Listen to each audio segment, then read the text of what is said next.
about 45 million pounds of chips in a quarter. That equates to about 200 million pounds of potatoes, which is quite a few. What's interesting with M&T is they're a small town bank, and as we've grown, they've also grown with us. They've got the resources that you would need in order to go big, but they also have that friendly local community feel so that it makes it seem easier than it probably is.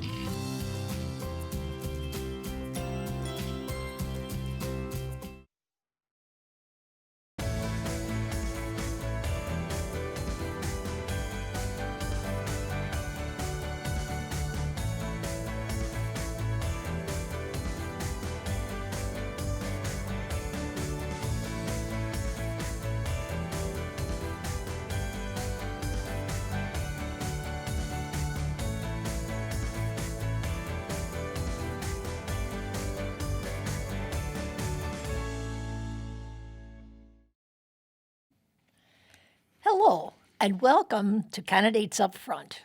The series of interviews with candidates on the November 3rd general election is brought to you by Berks Community Television and the League of Women Voters of Berks County. Both organizations are nonpartisan. That means we're not supporting any candidates or political parties. Both organizations consider it their mission to provide voters with information about each election. I'm Renee Dietrich, a member of the League, and I will be your moderator today. First, if you're not registered to vote, go to votespa.com and register.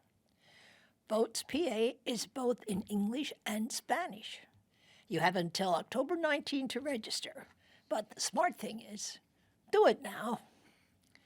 If you do not want to stand in line on Election Day, apply for a mail-in ballot. Again, go to votespa.com and do it now. When your ballot arrives, mail it right away. We help the Berks County Elections Office handle the election smoothly if we're timely. If you want to vote in person, go to your polling place on Election Day. Polls are open from 7 a.m. to 8 p.m. This year, we will vote for the Pennsylvania Attorney General, Auditor General, and Treasurer. We will also elect representatives to the United States Congress, the Pennsylvania Senate, and the Pennsylvania House of Representatives. The League and BCTV invited all but statewide candidates to be interviewed. Some declined. Those who agreed will be asked the same questions in the same order with the same time limits as others running for this office. These interviews will end up being available on BCTV's webpage and YouTube channel. If you watch the interviews of two competing candidates, you can compare their views and answers and make your decision on how you will vote. This particular interview is for the Pennsylvania House of Representatives in the 126th District. And there you can see the 126th and where it is. The district is most of Reading and its northern, eastern, and western suburbs. State representatives serve a 2-year term in the state legislature in Harrisburg. They initiate legislation and vote to create laws. They pass the budget, including taxes and expenditures of the state. They offer help about state government to constituents in their district. The salary is $88,610 a year plus benefits and expenses. The candidates are Mark Rossi, Democrat, and James Oswald, Republican. This interview is with James Oswald. He is the challenger. Welcome, Mr. Oswald. Thank you. Let's start by asking you, why do you want to be a state representative, and what are your qualifications for the position? 1 minute for all questions. Well, I've been in public service. I guess you could say I've been in public service my whole life. I spent 21 years in the military. I've been 30 years as a volunteer firefighter EMT. I've been a township supervisor for the last 15 years. And in the last 15 years as a supervisor, I've seen a lot of things the state has done and has not done for the constituents. And for that reason, I would like to move to Harrisburg and move up the ladder and see if I can try to make some of those changes for the betterment of our constituents. Thank you. Now, what are the three most important things you'd like to accomplish if you're elected? Well, as most people say, I would love to see the elimination of school property tax, although I know that's a tough battle. But at the very least, we should have fair and equitable funding for all schools, because right now there are many schools that are funded much greater than other schools, and that's creating part of the disparity in property taxes. Okay, now what do you think about the state's management of COVID-19? Pardon? What do Three things, I didn't get that. I'm sorry, continue. Excuse me. So one of the other things is with fuel tax. In Pennsylvania, we're currently paying, I believe it's 50 or 52 cents in fuel tax. And with that much tax, it's the highest tax in the country. We should be driving on the smoothest roads in the state, and we're obviously not. We should stop. I think we should stop taking the money from the infrastructure repairs and using it for state police, and put it back to where it belongs with infrastructure repairs and fix all the roads. One of my other issues is I believe we should instill term limits on all the state offices, and also work to either eliminate the pensions that are currently there, or at least narrow them down. I know one of the current state representatives, when he retires at the end of the year, is going to make almost as much money retired as he did working. So that's the three biggest things I have. Okay, now to the question that I asked Okay. you. What do you think of the state management of COVID-19? I personally think the state has mismanaged the COVID-19 pretty badly. The county commissioners, I think, have done a really good job. I'm in contact with Commissioner Barnhart and Leinbach and Rivera throughout the whole thing, because of the ambulance and because of the being a township supervisor. And I'm very happy with how they've handled it. But the state, I think they've dropped the ball. Okay, do you think there's a greater impact on minorities and women? Again, running on the ambulance, I haven't seen that, but I'm sure minorities are mostly affected by it.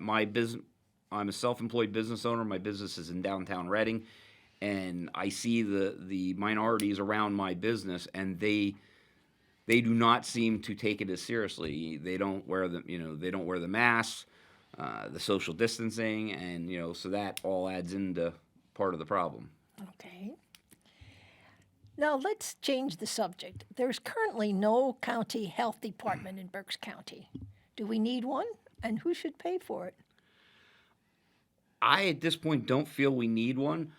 The county commissioners and Berks County Emergency Management have dealt with this pandemic phenomenally, and I really don't think we need to go down that road. I don't think we need another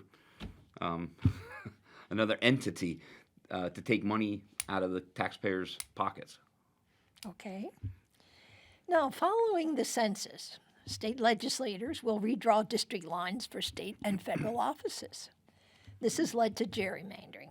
In other words, districts that favor one party over the other. Do you think this is fair? And if not, what would you do to give voters fair districts? I do feel the districts are unfair the way they're set up currently. My district currently is 65% Democrat, 25% Republican. The district next to me, I believe, is more like 80% Democrat, 20% Republican. So yes, I do feel there's an issue and it should be balanced out. How to balance it out, I'm not real well versed in redistricting, but I would be in favor of it. Okay. Now, the economy. Small business is important to Berks County's economy. Would you favor additional state funds to help small business survive the pandemic? I would.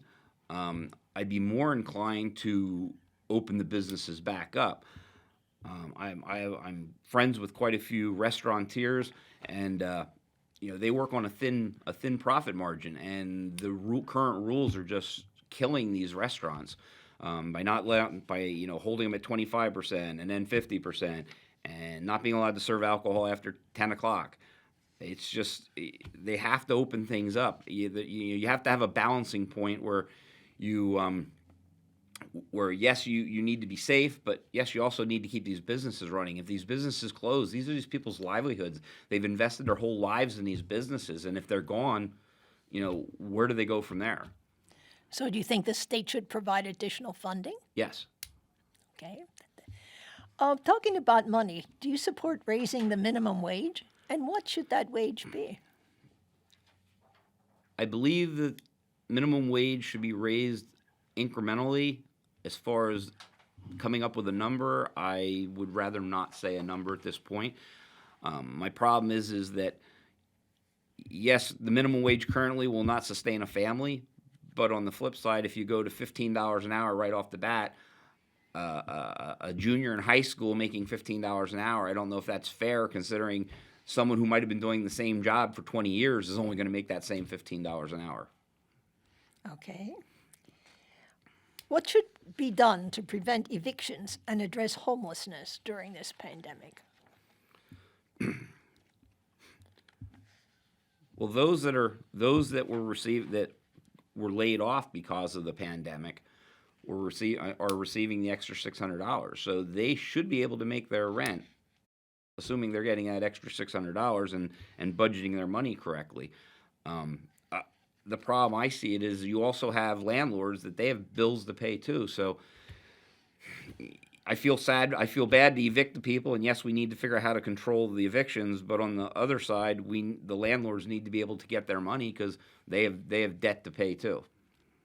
Okay. Do you have a plan to address crumbling infrastructure in Pennsylvania, and what would that be? Well, like I said, I believe that the money that they're currently taking out of the infrastructure repairs to pay for state police is wrong, and that money needs to be back to the infrastructure repairs. The roads in Berks County are horrible. I mean, anywhere in the state, they're pretty bad, and we need to spend the money where it belongs. I personally think anytime a bill is generated to make tax money, it should be in that bill exactly what that money is going to be used for. So whether it be, fuel tax for road repair or gambling or whatever, I believe part of the bill should have an exact of what the money is going to go for. Okay. Now, agriculture counts for about half of Berks County's economy, and our local farmers are adapting as much as possible to changes in the climate. Do you think Pennsylvania could do more to address climate change to protect local agriculture? And if so, what should the state do? I don't know how much the state could actually affect climate change. Weather is cyclical. Climate change plays a part, but weather is cyclical. The farmers I know so far, like this year, did all right. We had enough rain, we had enough dry weather, and they balanced out pretty well. I can't answer that. I can't answer that question. Do you think the state could do anything to affect climate change? I don't know that the state could do some things, but I believe whatever we can do to help the farmers, whether it be climate change or whatever, I believe in helping farmers. Okay. Let's talk about racial justice for a minute. Pennsylvania has passed bills to help root out rogue police. Would we be better off if we separated crime fighting from social service functions? I don't believe so. I sit on Central Berks Regional Police Commission for the last 12 years, and I believe any officer that tarnishes the badge should be dealt with swiftly. And if we take care of that side of the policing, and then I think the residents would start to trust the police more. One of the problems that I see out there, and I think there's a bill in Harrisburg right now to deal with it, is the problem where you have a bad officer and his employer will say, if you leave quietly, we will let you go and not tell your next employer the problem, and then the next employer has to deal with it. And sitting on Central Berks, we ran into that very same problem, so I'm very familiar with that. Okay.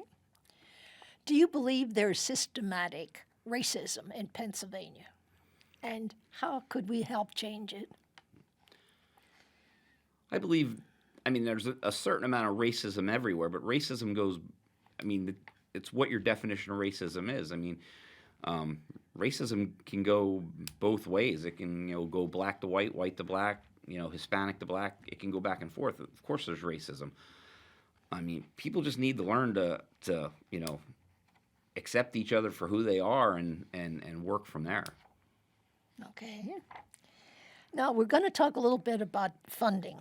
And you mentioned the inequities in school funding for public school. How schools in rich zip codes thrive and those in poor districts struggle. What suggestions do you have to provide every child in Pennsylvania a quality and more equal education?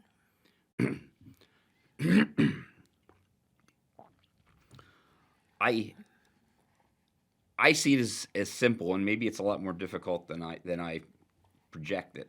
But I feel that if the state has X amount of dollars, they should be able to take X amount of dollars, divide it up among X amount of students, and then if you have a municipality or a school district rather that's in a bedroom community where there's no commercial base to help offset taxes, they would get a stipend on top of that initial amount of money. If you have a municipality where they have a lot of commercial base, then they would have to work with the monies they have. Okay. That's right. You said you favor eliminating school property taxes. Yes. Okay. I live in Antietam School District, so we're the highest tax in the county. So, Well, let's talk about taxes. We know that they're necessary and people don't like them. In the time of increasing disparity of incomes between the well-to-do and the poor, is a flat income tax, as we have in Pennsylvania, still appropriate, and why? people argue that back and forth. If you're making X amount of dollars and you're paying X amount of tax, and the tax is a flat tax, it's based on your income. I don't know that because you make a lot more money, you should be taxed harder. But on the other hand, those people also can afford it more. So I'm on the fence on that one. Would you support a graduated income tax? I think I would, yes. Okay. But I would need to investigate that a little further so I have a full understanding of how it works. The next budget, well, now we have a state budget that's in place till the end of this year. They only did a half-year budget. So the next budget is going to be very tight because of the impact of COVID-19. Do you have any ideas about where to cut and what services do you feel are essential? Well, government always has a tendency to overspend themselves. That if you don't spend if a department is given a budget for a year, if they don't spend that whole amount, they won't get that amount the following year. And I think that mindset needs to go away. I believe if you come in under budget and the next year you need that same amount, great. But if you're able to save money, I think you should save money and return it to the taxpayers. Okay, but what services do you think are essential that, when we're cutting, what should we? I don't know that you can cut any service. I mean, you always run into that. At the township level, we run into the same thing. Once people are used to expecting a certain amount of services, it's hard to cut those services. So you have to figure out how to make more with less. Would you just cut across the board? That's probably what I would try to do, is just cut across the board and say that's what you have to work with. Okay. Now let's talk about the environment. Do you believe the fracking industry has caused environmental damage? And then should fines be charged on them? And then how should the money be dispersed? That was 3 questions in one.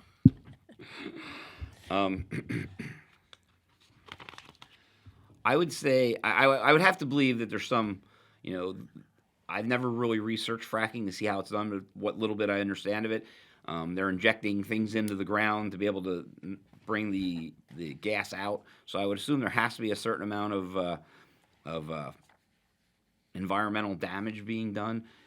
And if there is environmental damage done, the monies collected should go back to those areas where the damage was done. If you have a resident that now can turn on their faucet and light it with a match, I think those people should be given money to help resolve their issues. And who should be paying these fees? The companies that created the problem. Okay.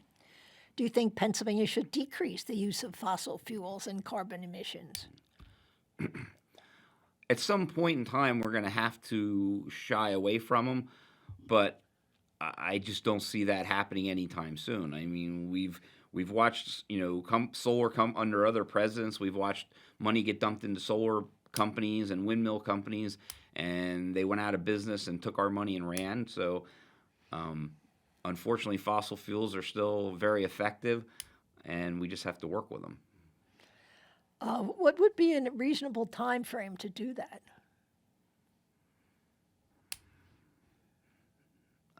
Not in my lifetime.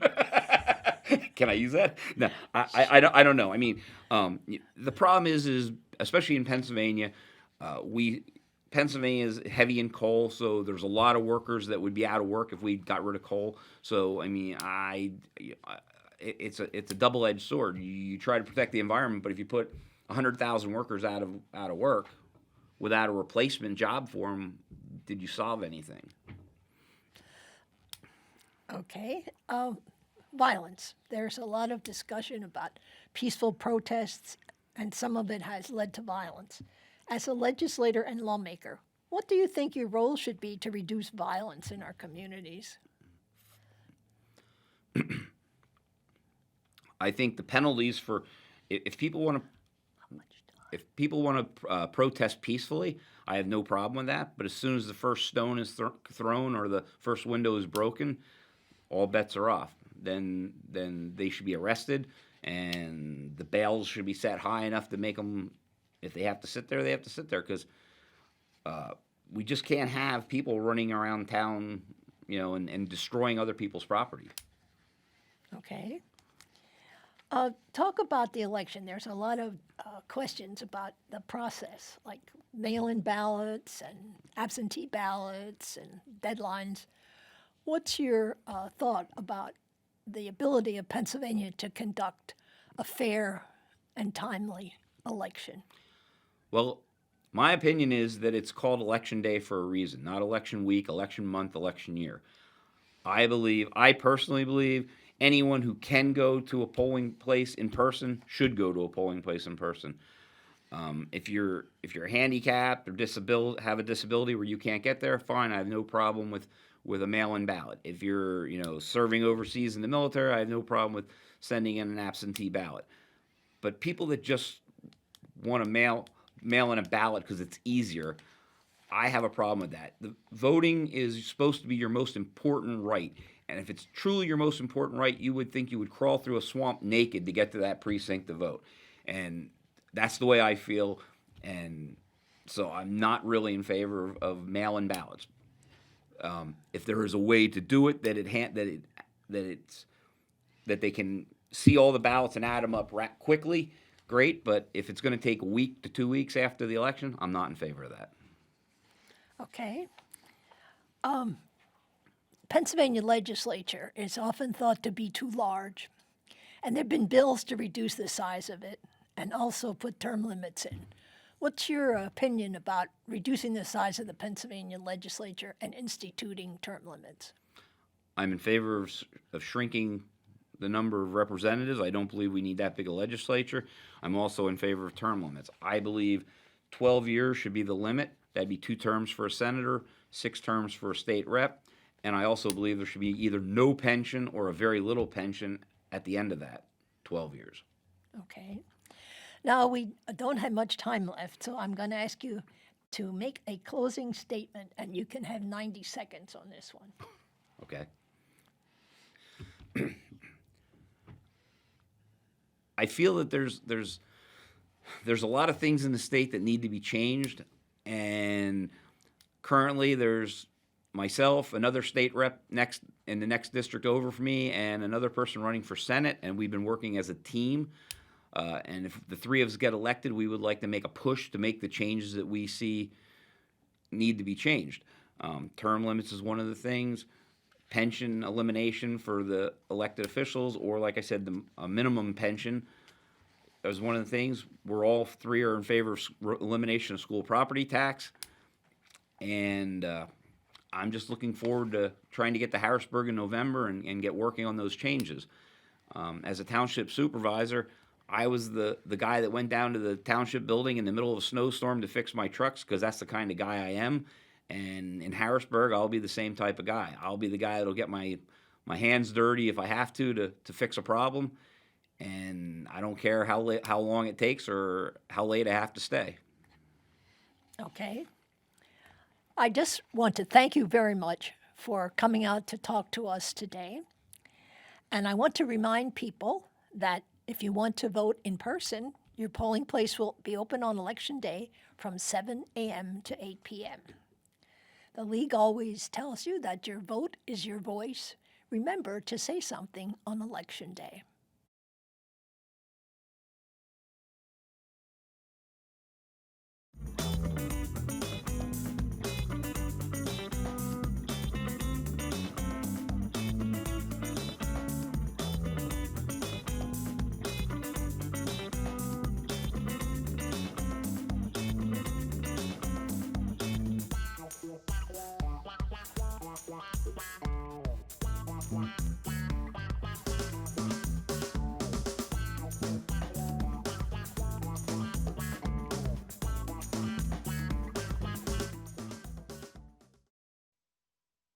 We make about 45 million pounds of chips in a quarter. That equates to about 200 million pounds of potatoes, which is quite a few. What's interesting with M&T is they're a small town bank, and as we've grown, they've also grown with us. They've got the resources that you would need in order to go big, but they also have that friendly local community feel so that it makes it seem easier than it probably is.